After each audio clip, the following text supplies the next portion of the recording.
keď to tak fakt vulgárne až poviem, že na Slovensku to funguje tak, že to zdravotníctvo sa posunulo za posledné roky, čo je super, ale oni vám zachránia dieťa, ktoré by možno pred pár desiatkami rokov zomrelo v tom týždni tehotenstva, lebo proste nebolo na to dostatočne zrelé. Dneska vám ho zachránia to dieťa a potom, keď vám ho odovzdávajú z nemocnice, tak vám ho takto hodia a starajte sa.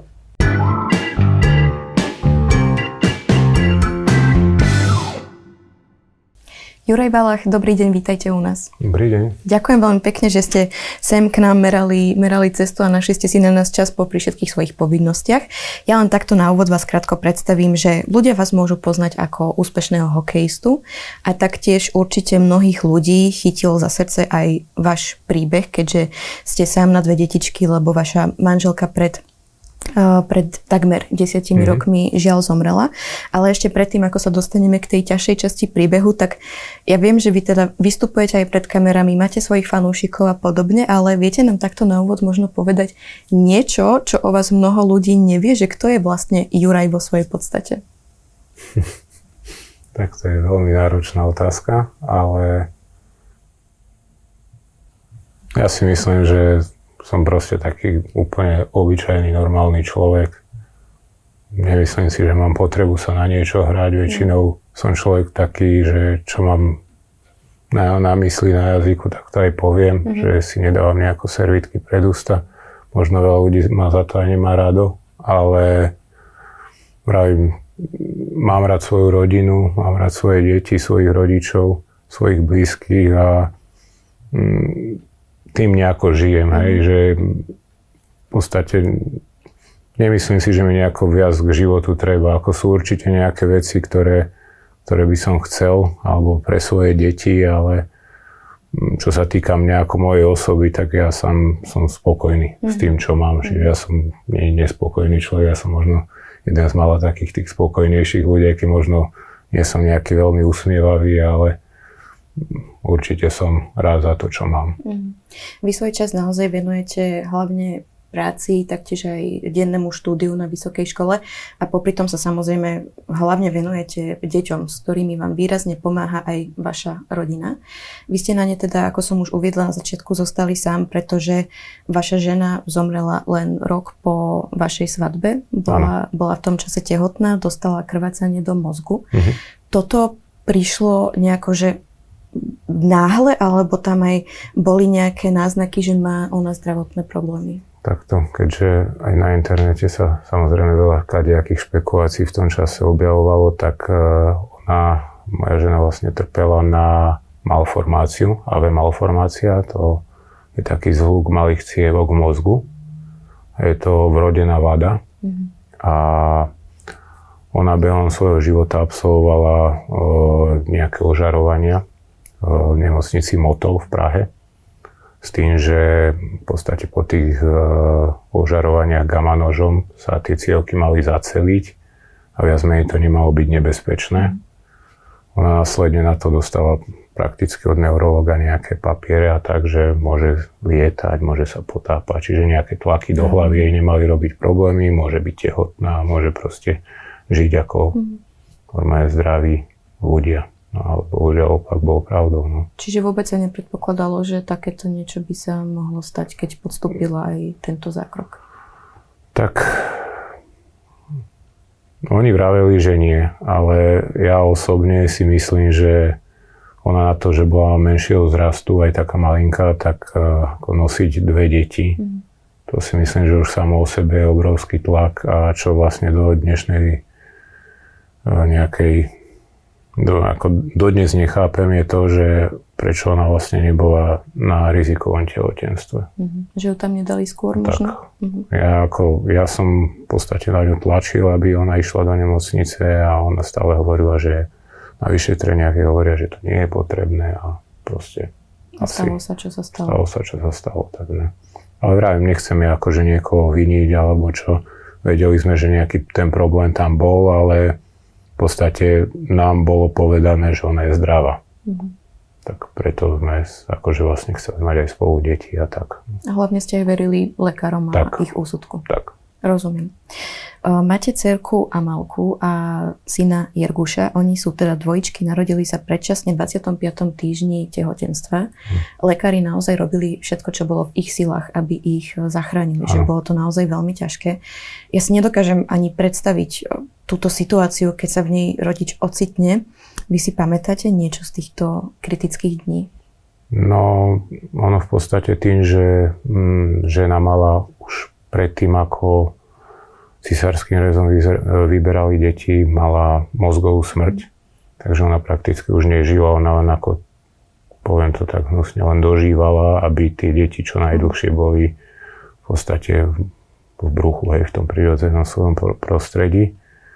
Takže ja si úprimne z toho obdobia moc nepamätám, lebo ja som tam mal dosť také ako, nechcem povedať, že som sa zložil, ale nevedel som normálne fungovať. Ja som mal problém chodiť a proste viac menej som len prespával.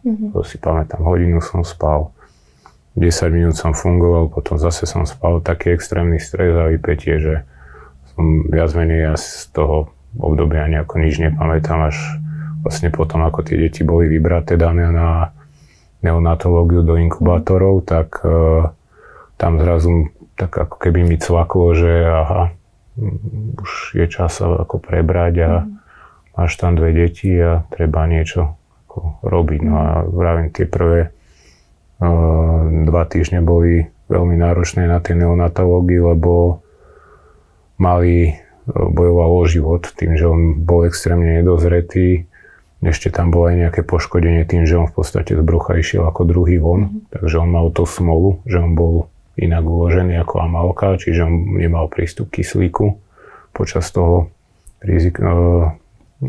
tehotenstva alebo toho cisárskeho rezu. Čiže on tam mal veľké problémy a vyzeralo to, že aj neprežije tie prvé 2 týždne, takže to bolo tak, že sme boli stále na telefóne a keď nám volali, bežali sme do nemocnice, čo sa deje a zachránili sme ho, žije, ale dokedy bude žiť a proste taká veľká neistota. Také nevyspytateľné. Tak a zase ten stres pokračoval, bolo to zase niečo iné, ale on na jednu stranu, nechcem povedať, že to bolo aj dobré, ale tým pádom ja som ani nemal veľmi čas už potom, ako boli tie 2 deti, premýšľať nad tým, čo sa reálne stalo. Mne to až potom zase časom dochádzalo a zase potom prichádzala taká ďalšia ako keby kríza. No. Rozumiem. Rozhodli ste sa možno, lebo ja chápem, že vy ste sa museli zatnúť a byť tu pre tie deti, aj keď žiaľ sa stala tá veľká tragédia, ale rozhodli ste sa možno časom, že keď vás to aj nejakým spôsobom dobehlo, vyhľadať odbornú pomoc, lebo toto je situácia, že vy ste povedali, že nechcete povedať, že ste sa zložili, ale ja si neviem predstaviť človeka, ktorý by sa reálne že nezložil, tak či ste sa možno rozhodli podniknúť aj takýto krok? No, určite som o tom uvažoval. Ako priznám sa, nenavštívil som žiadneho odborníka. A zase, ako poviem tú omielanú vetu stále dookola, že najviac mi pomohla rodina, teda otec, mama, sestra, teta. A nesmiem zabudnúť v neposlednom rade moje obidve staré mamy. Či už jedna z otcovej strany alebo z maminej strany, stará mama. Čo sa týka tej mamy z otcovej strany, tak ona strašne sa na tie deti upla. Ona vtedy už bola v takom štádiu ťažšom v rámci rakoviny, choraná. A dá sa povedať, že je to predĺžilo ten život ešte. Ona každý deň žila tými deťmi, čiže ona akoby vyložene takto mi pomáhala, hej, že som vedel, že tu je ďalší nejaký človek zrazu navyše, ktorý je stále k dispozícii, keď je treba. A druhá stará mama, vlastne z maminej strany, tak ona má takú chalúbku pri jazere. Ona tam dodnes chytá ryby, ona má asi 83-4 rokov. To je krásne. Takže a tam som vždy, keď deti boli aj na tej neonatológii a boli len návštevné hodiny, lebo tak tam človek nemôže byť celý deň, tak vždy som stáde odchádzal práve k tomu rybníku a ona je taká, že sa modlí, rúženec má v ruke a takú silnú vieru má v Boha.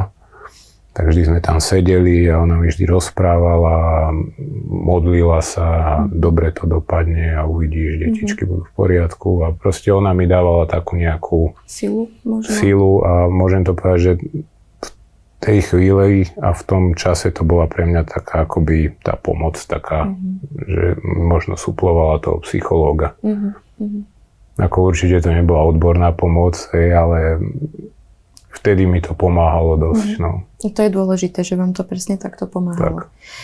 Vaše deti naozaj sú už od malička bojovníci. To, čím si oni prešli, naozaj veľký klobúk dole pred nimi. Dcerka Amelka je zdravá. Ale práve Jerguš, synček, má problémy. On sa totižto narodil s mozgovou obrnou. Ako vyzerá taká denná starostlivosť o neho? No, konkrétne, čo sa týka Jerguška, tak on má vlastne detskú mozgovú obrnu, postihnutie na všetky 4 končatiny. S tým, že má poškodené centrum mozgu bazálne ganglia. To znamená, že on má problém s koordináciou pohybu, má problém s rovnováhou, nemá tým pádom spriamenie a v podstate všetky pohyby, ktoré robí, tak dá sa povedať, že on ich prestreluje, hej, že on by chcel možno niečo chytiť, on to zrúti. On 3 razy, 4 razy tú ruku otvorí, zavrie, kým niečo ide len chytiť alebo chce sa niečo dotknúť, čiže a čím on má vyšší stres alebo je väčšia únava u neho, tak tým tie pohyby sú ešte horšie, čiže u neho sa to kvázi prejavuje tá choroba takto, čiže nechcem povedať, že je to extrémne náročné, lebo on ako chlapec, čo sa týka povahy a tak on vyložený, keď ho niečo nebolí, že napríklad má nejaké ťažkosti s brúškom, trávenie a tak on je chlapec, že o ňom ani nevieme. Tichučky, milý, úsmev vydáva na jednu, na druhú stranu. Také slniečko. Tak ho vlastne ľudia aj volajú. Čiže aj čo má to občianske združenie UGI, tak tam je v logu slniečko, čiže to je akoby on. Čiže on je vlastne len taká hlavička, hej, tak sa stále usmieva, čiže ľudia aj preto majú radi. Ale práve náročné je to, čo sa týka toho prenášania, prebalovania, obliekania, vyzliekania, lebo on není ako iné deti, že on sa nehýbe. On sa hýbe, ale až zbytočne veľa a pravím, keď je napríklad večer unavený extrémne už po celom dni, tak len to vyzliekanie to trvá ako neskutočne dlho a to človek musí mať fakt pevné nervy pri tom. Ale človek si vždy potom povie, že on to nerobí na schvál. On proste taký je a iné to nebude. No ale inak tá starostlivosť, chovanie, prebalovanie a také veci, myslím si, že to všetky tieto detičky, čo majú mozgovú obrnu a sú postihnuté kvázi na celé telo, tak je zhruba to isté. No. On má akurát to šťastie, že ho nemusíme chovať cez sondu, že papa pekne lyžičkou zatiaľ, takže toto je taká výhoda malá. Chodí prípadne aj na nejaké terapie, ktoré by mu mohli pomôcť? Tak chodívali sme do Piešťan, tento rok sme neboli a neviem, či vôbec aj plánujeme. Navštevuje týždenne v Banskej Bystrici také vnemové cvičenie, volá sa to Play Vysely a v podstate trénuje tam aj jemnú motoriku, chytá, púšťa. Sú to také karty, ktoré sa mu tam ukazujú a sú tam rôzne zvieratka umiestnené v takých obrazcoch a kvázi dá sa z toho odsledovať, že či očami fixuje to zvieratko v tom obrazci, čiže vieme, že to vníma aj, čiže on si tým trénuje vlastne aj zrak očí a to vnímanie toho. Čiže toto absolvuje týždenne, to je zhruba taká 2-hodinovka. A inak, čo on navštevuje špeciálnu škôlku, alebo teda to DSS-ku, tak tam majú cvičenia, majú tam fyzioterapeuta a tam prakticky robia tiež s tými deťmi nejaké rôzne veci. A toto sú veci, ktoré vám hradí štát, alebo si to všetko, poviem to tak veľmi jednoducho, musíte hradiť z vlastného vrecka? Tak čo sa týkalo tých rehabilitácií ako v Piešťanoch, to samozrejme nehradí štát. Na to sme využívali rôzne tie dary od ľudí, čo boli napríklad, alebo formou aj tých 2% na združenie. Čiže za to som fakt veľmi vďačný ľuďom, lebo sme tam boli asi nejakých 6-7 krát s malým. A tieto ostatné veci tiež ako to vnemové cvičenie, to si platíme normálne. Sami to štát absolútne na to neprispieva. Jedine, čo náš štát prispieva, tak sú plienky. Aj to musíme dokupovať. Hej. Čiže to nedokáže akože určite nie. A myslím si, že to asi väčšina týchto rodičov s týmito deťmi má takýto problém. A čo sa týka nejakej špeciálnej stravy, musí aj rôzne doplnky výživy, tým on, že nejako veľmi neprežúva, tak tá strava sa mu inak trávi, rôzne lieky a podobné veci, čiže to ako vôbec. Čiže v konečnom dôsledku tá mesačná suma, ktorá sa týka starostlivosti o Jerguša, môže byť celkom aj vysoká. No určite to presahuje ten príspevok, čo je vlastne ten opatrovateľský na tieto deti, tak tá suma určite oveľa. To je myslím, že v plnej dávke 700 eur? Tak nejako. Tak čiže to je nad ešte. Čiže to ani nepokrýva tie Pýtam sa to potreby. preto, lebo táto doba, v ktorej momentálne žijeme, je asi ťažká skoro pre každého človeka. Máme tu infláciu, máme tu konsolidáciu. Ceny nehnuteľnosti sú šialene vysoké, hej, že je veľmi ťažké na nejakej normálnej úrovni dnes fungovať. A to hovorím ako človek, ktorý je bezdetný a tým pádom nemám ani dieťa s nejakým ťažkým zdravotným postihnutím. A ja si naopak myslím, že je veľmi dôležité, aby sme takto vás, rodičov, počúvali. Vy sa vlastne tejto téme venujete aj na sociálnych sieťach, že píšete tam veci, vlastne dávate veľmi otvorene najavo svoj názor, svoje postoje. Prečo ste sa to však rozhodli naozaj robiť? Čo je vašou motiváciou? No, toto by som tiež tak asi nejako chcel vysvetliť, lebo veľa ľudí ma aj na internete, nechcem povedať, že nejako osočuje, ale píšu mi správy takom znení, že je nás viac a nie len vy sa máte takto, ako sa máte a pritom nemyslím si, že by tie moje príspevky boli také, že zrovna ja by som hovoril, že len ja sa mám najhoršie na svete. Nerobíte zo seba obeť. No práve, že tiež si myslím, že nie, preto ma to častokrát zaskočí a myslím si, že veľakrát aj bojujem za iné deti v tých príspevkoch alebo sa snažím nejako poukázať ako na taký všeobecný problém, ktorý tu je. A takisto aj nejaké drážby som už robil pre iné deti, kde sú aj v podstate dresy, ktoré majú pre mňa nejakú hodnotu. Tú spomienkovú vždy darujem a niekomu sa tým pomôže. Tak ja som sa toto rozhodol robiť iba kvôli malému. A to z toho dôvodu, že keď vidím, ako fungujú iné občianske združenia, napríklad tie veľké ako Liga proti rakovine, ale nejaké Svetielko nádeje a proste, ja neviem, veľa ich je XY. To sú tak veľké združenia, že oni si môžu dovoliť dať billboard. Oni si môžu dovoliť dať reklamu v televízii. A vlastne ako jediná cesta trošku zviditeľniť malého občianske združenie mi prišla tá sociálna sieť ako výborný prostriedok. Čiže ja som do toho aj s tým išiel, tuším v roku 2024 som si účet založil na Instagrame. A išiel som do toho s tým, že budem tam postupne pridávať nejaké príspevky, vždy ukážem niečo do života ako obidvoch detí, samozrejme, lebo mám 2 deti, nielen malého. A že možno sa mi podarí nejakých ľudí prilákať na svoju stranu, aby videli, vedeli o tom, možno sa niečo zase prezdieľa od ďalšieho človeka, ktorý má viac sledovateľov, proste takto urobiť tomu občianskému združeniu takú osvetu. Čiže to bol ten hlavný môj nejaký cieľ, ako trošku zviditeľniť malé občianske združenie, aby sa nám možno ľahšie dýchalo a dostal z nejakých daní 2%. A teoreticky to môže vytvoriť aj takú komunitu ľudí, ktorí by si pomáhali. Už ste niečo načrtli, že teda ľudia vám píšu rôzne reakcie, hej, že viem aj o tom, že vám vypisovali 20 až 22 ročné dievčatá, že vy si tých správ užijete skutočne, že veľa. Ale dostali ste možno aj nejakú naozaj takú pozitívnu spätnú väzbu, že sú ľudia, ktorým vaše príspevky pomáhajú, že sa v tom necítia byť tak sami? Určite. Akože zase, aby som neznel nejako veľmi negatívne, tak práve, že toto je tak 85 možno percent tých všetkých správ sú práve, že pozitívne. O to hovorím, že potom ma to tak zamrzí, že vždy, keď tam niekto príde a to tak akože vyrýpne do toho trošku, že úplne zbytočne.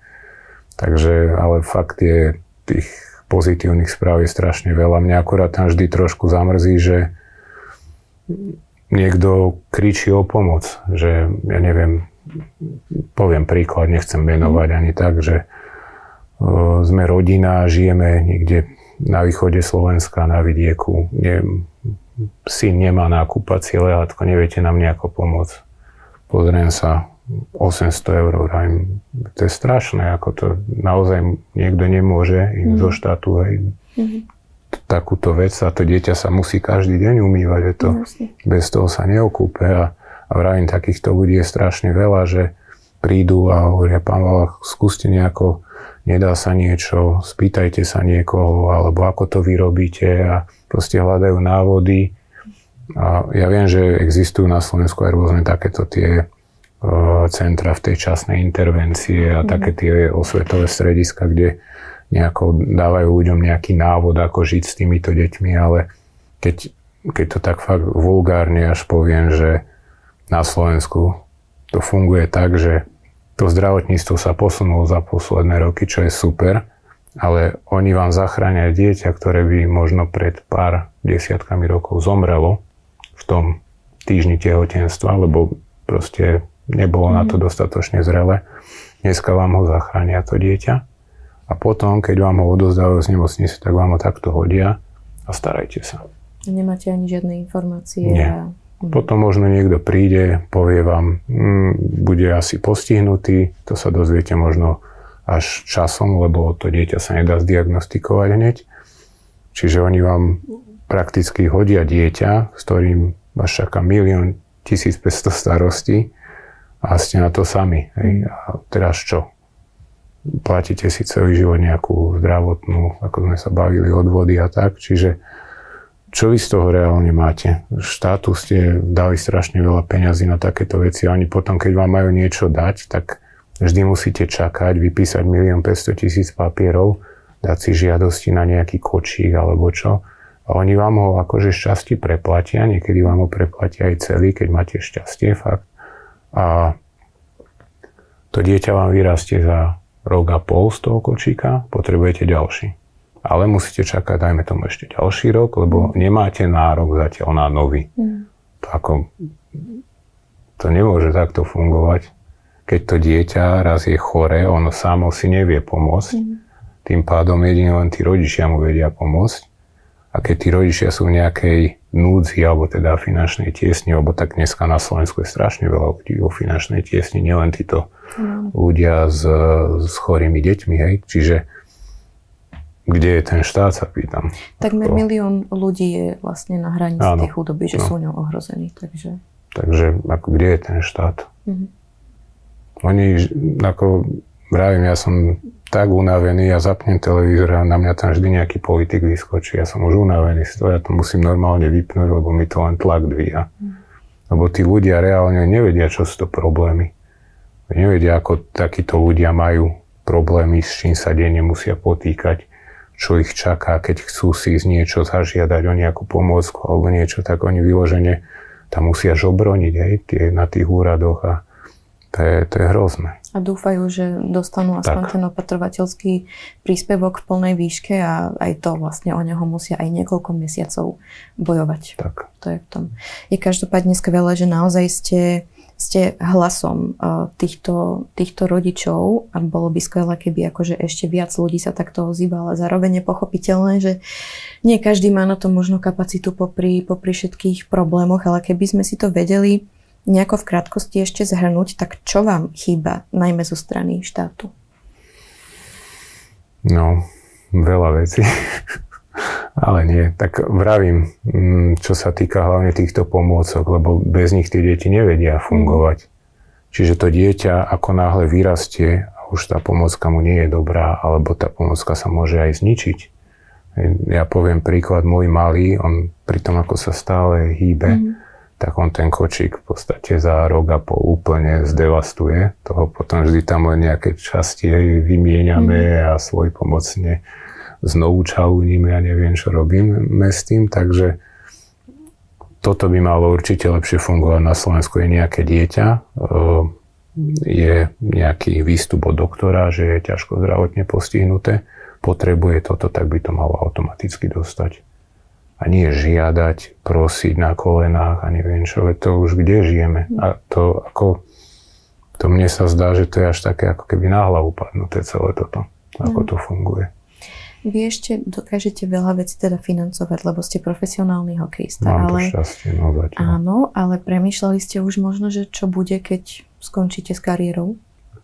Tak určite to bude pre mňa náročnejšie obdobie, lebo ten plat nebude mať taký, ako mám. Lebo ten hokej sa nedá hrať do nekonečna, takže určite aj mňa čaká náročnejšie obdobie. Študujem na vysokej škole, čiže rád by som mu nejako dokončil, keď to bude náročné, ale verím, že sa mi to podarí a chcel by som ostať pri športe, nejaký odborník možno v rámci nejakej diagnostiky alebo trénovania ľudí, čiže ak by sa mi toto podarilo, tak budem veľmi rád, že budem mať zase nejaký príjem a budem môcť zostať aj vlastne pri tom, čo ma baví, čiže ten šport. A starať sa aj naďalej o rodinu. No, tak. Napriek celej tejto situácii a okolnostiam, aký máte vzťah s Jirgušom? Tak ja s Jirgušom mám veľmi pekný vzťah, lebo aj keď nám to aj tak doma hovoria, že my sme ako keby také dvojičky, že stále taký, keď ja k nemu prídem, tak on sa vždy tak úplne rozjasní, veľký úsmev dá od ucha k uchu, čiže mňa to tak aj teší a ja koľko razy, keď mám veľmi zlý deň, alebo aj zo štadióna príjem unavený, taký frustrovaný, alebo sa mi nepodarilo zápas, príjem domov a vidím ho tam a on sa usmeje, tak proste všetko zahodím hneď a ako ja ho mám, aj keď je to taký, tak možno smiešne, že to tak poviem, že antistresový pre mňa. Aj keď on je, tá starostlivosť o neho veľmi náročná, koľko razy človek už fakt nemá aj nervy pri tom vyzliekaní a tak, alebo kúpanie je náročné, ale fakt ten úsmev, ten všetko úplne vymáže a resetuje hlavu, čiže ja toto fakt mám, myslím si, že pekný vzťah s ním a on je vždy rád v mojej spoločnosti. Keď ideme vonku, alebo aj keď len doma, že si ho vezmem k sebe, lahneme si na zem, pozeráme televízor, tak on takto dokáže aj hodinu a pol, hodinu a 3/4 preleža pri mne a len tak sem tam niečo povie a stále je usmiatý a teší sa. Čiže to je pre mňa také znamenie toho, že on mňa má rád a ja ho mám fakt. Ja ho obožňujem, no. To ma veľmi teší toto a už mám na vás iba takto poslednú otázku. To naozaj život má s nami rôzne plány, tiež ste sa ocitli v situácii, s ktorou ste nerátali. Zostali ste na tieto 2 detičky sám, samozrejme, že rodina vám veľmi pomáha a ja verím, že je to pre vás veľmi ťažké po rôznych stránkach, ale čo vám vlastne dávajú obe deti? Tak obe deti, viac menej oni mi, dá sa povedať, že aj liečia to, čo sa mi stalo. Že malá, ona tiež je taká verná kópia svojej mamy. Čiže aj vidím trošku v nej tú mamu stále. Oni sa aj dosť tak podobajú v niektorých črtoch aj tým správaním, čiže mi ju tak dennodenne pripomína. A pravím, v tom všetkom ako hroznom, čo sa stalo, tak tie deti sú pre mňa také svetielko. Taký ten pekný moment každý deň, že sa zobudím a zrazu počujem mamálku, ako trepe nejaké nezmysly, lebo ona stále niečo takéto trepe a hneď ma to poteší a potom zase vidím malého s tým úsmevom. Čiže oni sú pre mňa takí dobíjači tej energie. No. Aby ste aj vládali stále ísť ďalej. Juraj Valach, ďakujem vám pekne za tento úprimný a otvorený rozhovor a budem vám prijať veľa šťastia, či už po tej športovej stránke, alebo aj rodinnej. Ja ďakujem veľmi pekne.